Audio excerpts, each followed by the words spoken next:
नमस्कार दोस्तों, हमारे ऑफ़िशियली यूट्यूब चैनल पर आपका एक बार पुनः हार्दिक स्वागत है। आज की राजस्थान इतिहास, कला एवं संस्कृति के तहत 2022 के एसएससी, आरपीएससी और सीईटी ग्रेजुएशन और 12th पास के लिए प्रमुख प्रश्नों के साथ मैं आपके समक्ष हूँ, बाबूलाल मेवाड़ा।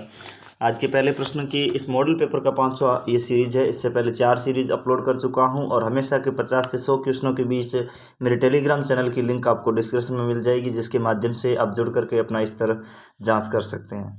पहला प्रश्न देखिएगा, वह कौन सा अभिलेख है जो महाराणा कुंभा के लेखन पर प्रकाश डालता है? वह कौन सा अभिलेख है जो महाराणा कुंभा के लेखन पर प्रकाश डालता है? तो साथियों, पहला ऑप्शन है कुंभलगढ़ शिलालेख सन 1460, कीर्ति स्तंभ प्रशस्ति 1460, जगन्नाथ राय शिलालेख 1652 एवं राज प्रशस्ति सन 1676 ईस्वी। साथियों, इस प्रश्न का पहले प्रश्न का जवाब होगा ऑप्शन नंबर बी। ध्यान दीजिएगा, कीर्ति स्तंभ जो प्रशस्ति है उनके बारे में थोड़ी सी जानकारी मैं आपको देता हूं कि राणा कुंभा की उपलब्धियां एवं इसमें रचित ग्रंथों का वर्णन मिलता है। इसमें चंडी शतक, गोविंद जी का टीका और संगीत राज के प्रमुख प्रस्तुतियों का इसमें जिक्र मिलेगा। इसमें ध्यान दें, इस प्रशस्ति में कुंभा को अभिनव भट्टाचार्य, हिंदू सुल्तान, रायनान, राणोरासो एवं साप गुरु, दान गुरु, राजगुरु और शैल गुरु जैसी उपाधियों से नवाजा गया है। साथियों, दूसरा प्रश्न है, निम्न में से कौन कौन से कथन सिरवा शिलालेख के बारे में सही है? पहला ऑप्शन है ये सन 1273 ईस्वी संस्कृत भाषा में उत्कीर्ण है। और दूसरा है रत्न प्रभु सूरी इसके प्रस्तुतिकार थे। तीसरे इसके शिल्पी देहन थे। और चौथा है अग्निकुलन से उत्पन्न राजपूतों का इसमें उल्लेख मिलता है। तो साथियों, ध्यान दीजिएगा, इसमें जो तीसरा है वह भी सही है, दूसरा है वह सही है, पहला और दूसरा तीसरा तीनों राइट आंसर रहेंगे। और जो चौथा है इसमें अग्निकुंड से इनकी कोई जानकारी नहीं मिलती है। ध्यान दीजिएगा, बात करें अगर इसकी तो 1973 में ये ऑप्शन सही होगा। और ध्यान दें, चिरवा गांव में इसकी स्थापना की गई है, इसलिए इसे सिरवा का शिलालेख या अभिलेख कहा जाता है। इसमें अग्निकुंड से उत्पन्न राजपूतों की उत्पत्ति नहीं मिलती है। ये गुहिल वंश के शासक जैतर सिंह, तेज सिंह और समर सिंह की उपलब्धियों का वर्णन मिलता है। चलिए चलते हैं अगले प्रश्न की ओर। इसका option number B right answer होगा। अगले प्रश्न को, इस पीडीएफ को पाने के लिए साथियों हमारे टेलीग्राम चैनल से जुड़ जाइएगा, जहां से आपको इसका पीडीएफ संपूर्ण मिल जाएगा। ध्यान दीजिएगा, प्रश्न नंबर तीसरा, 17वीं शताब्दी में रचना राज प्रशस्ति महाकाव्य के रचयिता कौन थे? तो इसमें ध्यान दीजिएगा, पहला ऑप्शन है गरीबदास, दूसरा दुर्गा अडा और तीसरा रणछोड़ भट्ट और चौथा केशवदास। इस प्रश्न का जवाब रहेगा Ranchhod Bhatt, option number C. Raj Prashasti जो है वो सन 1676 से यानी कि विक्रम संवत 1732 ईस्वी में रामसमंद में रखी हुई है। और ध्यान दीजिए, राजसमंद की ये जो विश्व की सबसे बड़ी प्रशस्ति है, जो रणछोड़ तेलग भट्ट या रणछोड़ भट्ट तेलग ने मेवाड़ के महाराणा राज सिंह के आदेश से राजसमंद झील में 9 चौकीपाल की ताकों में लगी हुई 25 काला पत्थरों से बड़ी बड़ी शिलाओं में 24 सर्गों में उत्कीर्ण लगभग इसमें 1106 श्लोकों का वर्णन है, यानी कि 1106 श्लोक इसमें संस्कृत भाषा में लिखे हुए हैं। इससे मालूम होता है कि राजसमंद का निर्माण 1400 वर्षों में या 14 वर्षों में रहा था। और ध्यान दीजिएगा, इसमें 9 चौकी है और सन 17वीं शताब्दी के इतिहास का इसमें थोड़ा बहुत जिक्र है। उस समय के विवाह, खेल, शिक्षा, मुद्रा आदि पर प्रकाश डालता है। अगला प्रश्न है, चौथा प्रश्न, बिजोलिया अभिलेख किस वंश के इतिहास की संपूर्ण जानकारी देता है या महत्वपूर्ण जानकारी देता है? तो ध्यान दीजिएगा, इसमें राठौड़ है, सिसोदिया है, चौहान है और प्रतिहार है। इसका option number C answer right रहेगा। अगला प्रश्न ध्यान दीजिएगा, अगर इस बिजोलिया अभिलेख की बात करें तो बिजोलिया अभिलेख भीलवाड़ा में रखा गया है। और इस अभिलेख में ये जो है सामान्यतः एक मंदिर के पास रखा हुआ, उस मंदिर का नाम है पार्श्वनाथ मंदिर। और चौहान वंश के शासकों को वत्स्य गोत्र ब्राह्मण बताते हुए इस वंशावली और इसकी उपलब्धियां दी गई है। अगला प्रश्न है, बिजोलिया लेख के अनुसार सांबर झील का निर्माण किसने करवाया था?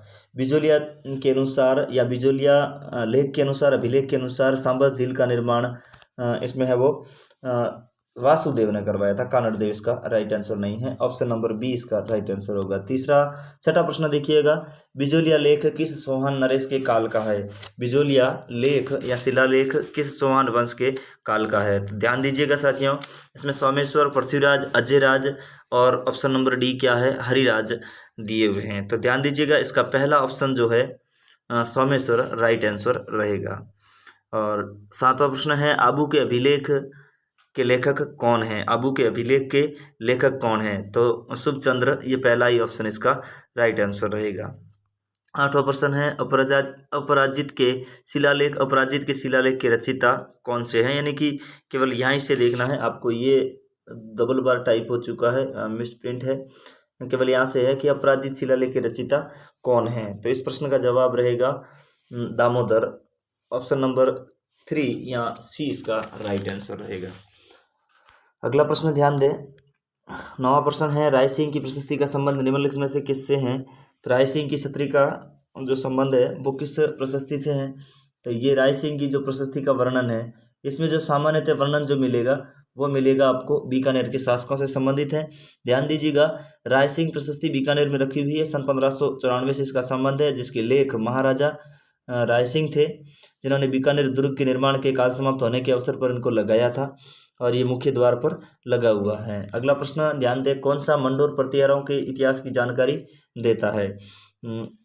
अगर मंडोर के प्रतिहारों की बात करें तो यहाँ की जानकारी ऑप्शन नंबर बी, घटियाला का अभिलेख इनकी जानकारी देता है। घटियाला का शिलालेख जो है वो सन 861 ईस्वी के आसपास विक्रम संवत 918 में रखा गया है। ये लेख जोधपुर के पास घटियाला में एक स्तंभ पर उत्कीर्ण है, और इनके प्रतिहार, इसमें प्रतिहार नरेश ककुक का यशोसन या न्याय परिवेक या फिर जनहित का संपादक या फिर वीर व साहसी शासक के रूप में जाना गया है।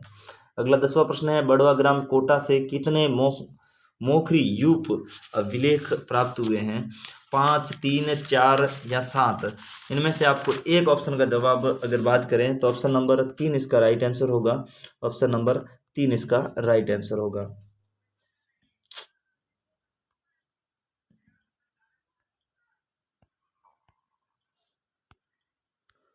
हाँ, अगला प्रश्न है, ध्यान दीजिएगा, अगले प्रश्न की अगर बात करें तो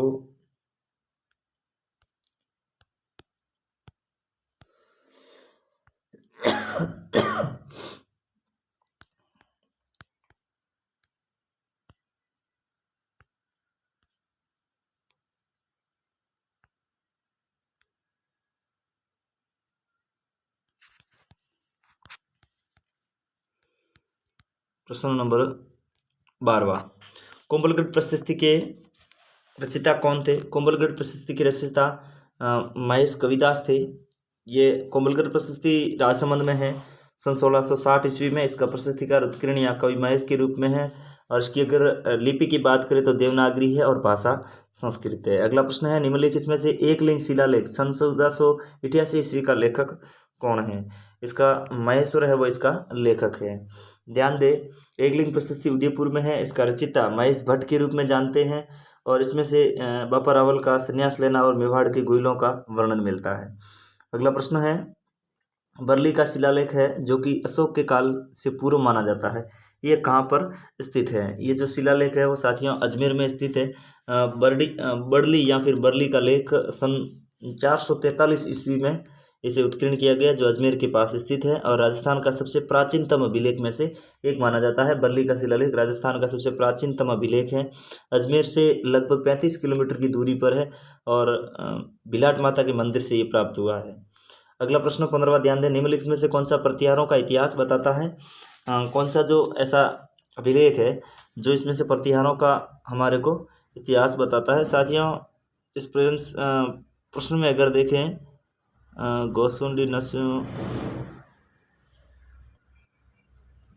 गोसुंडी का शिलालेख साथियों। अगला प्रश्न ध्यान दें, किस अभिलेख से गुर्जर प्रतिहारों को लक्ष्मण के वंशज कहा गया है? किस प्रतिहार के अंदर, किसके अंदर? साथियों, इसमें एक ग्वालियर का ऑप्शन है। निम्नलिखित में से प्रतिहारों का जो देने वाला है, प्रतिहारों का इतिहास बताता है गुर्जर प्रतिहारों का इतिहास, यानी कि प्रतिहारों का इतिहास अलग है और गुर्जर प्रतिहारों का अलग है। इसमें गोसुंडी का शिलालेख सही ऑप्शन होगा। और सामान्यतः अगर बात करें तो इस प्रश्न में किस अभिलेख के तहत यहाँ पर है वो ग्वालियर सही होगा। ध्यान दें, ये ग्वालियर है और किस प्रतिहारों में गुर्जर प्रतिहार की जानकारी अपने को ग्वालियर का अभिलेख देगा और सामान्य प्रतिहारों का जवाब गोसुंडी शिलालेख होगा। पाशुपत संप्रदाय से संबंधित गुरु विश्व रूप का उल्लेख मिलता है। ऑप्शन नंबर 1 इसका राइट आंसर रहेगा। हर्ष पर्वत का शिलालेख 975 ईसा पूर्व से। अधोलिखित अभिलेखों का सही कालक्रम आरोही क्रम में बनाना है। बिजोलिया का शिलालेख और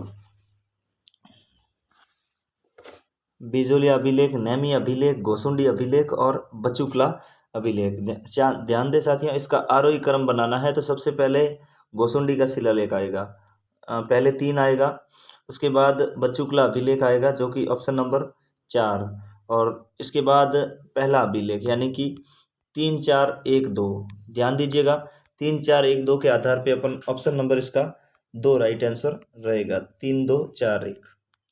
ध्यान दीजिएगा, इस प्रकार से अगर आरोही क्रम की बात करें तो अपन ने आरोही क्रम किस प्रकार से दिया है तो गोसुंडी का शिलालेख द्वितीय शताब्दी का है और बुचकला का जो शिलालेख है वो 815 ईस्वी पूर्व का है। और बिजोलिया का लेख यहाँ भीलवाड़ा में है जो कि 1170 ईस्वी का है। और नेमिनाथ आबू के मंदिर की प्रशस्ति है जो कि 1230 ईस्वी की है।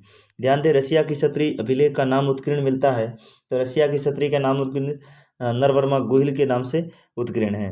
निम्नलिखित में से कौन सा अभिलेख चित्तौड़ के प्रारंभिक इतिहास पर प्रकाश डालता है? ऐसा कौन सा अभिलेख है जो चित्तौड़गढ़ के अभिलेख का मानमोरी का अभिलेख जो है वो चित्तौड़गढ़ के प्रारंभिक इतिहास की जानकारी अपने को देता है। ध्यान दीजिएगा, मानमोरी जो शिलालेख है वो मानसरोवर झील के तट पर स्थित है।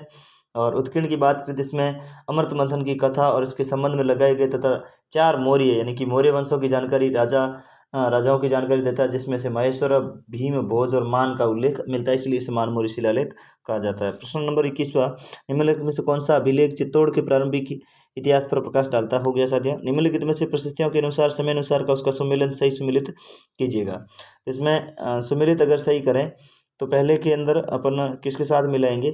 जो पहला ऑप्शन होगा साथियों वो सामान्यतः पहले का ऑप्शन जो होगा ए है वो सामान्यतः 1 के साथ होगा, ये ऑप्शन नंबर 1 के साथ सही होगा। बी है वो बी 2 के साथ सही है, 3 है वो 3 के साथ है और 4 है वो 4 के साथ है। तो इसका इस प्रकार से जवाब देने वाला ऑप्शन नंबर सी सेकंड इसका राइट आंसर होगा। ऑप्शन नंबर सेकंड इसका राइट आंसर होगा। और इसमें अगले प्रश्न की ध्यान दें, अगर इसकी टिप्पणी की बात करें तो रणकपुर प्रस्तुति बिजोलिया शिलालेख। अगला प्रश्न, राजस्थान में सबसे प्राचीनतम सिक्के कहलाते हैं। राजस्थान में सबसे प्राचीनतम सिक्के कहलाते हैं। ध्यान दें साथियों, इसके अलावा प्रसिद्धियों के समय अनुसार बांट दिया। राजस्थान के सबसे प्राचीनतम सिक्के कहलाते हैं ऑप्शन नंबर पहला आहत सिक्के। ऑप्शन नंबर पहला आहत सिक्के ही राइट आंसर होगा। 22वां प्रश्न है, डोडिया क्या है? डोडिया जैसलमेर का एक प्राचीनतम राज्य का सिक्का है। और जाड़शाही सिक्का कौन सी रियासत से प्रचलित होता था? जाड़शाही सिक्का जो जयपुर से संबंधित है, ध्यान रखना। ऑप्शन नंबर डी इसका होगा। गधिया सिक्के किस राज्य से संबंधित है? गादिया है, गधिया नहीं है साथियों, गादिया गादिया है। एक गादिया सिक्का चलाया जाता था जो किससे संबंधित है? गादिया सिक्का है वो उदयपुर रियासत से या उदयपुर राज्य से संबंधित है।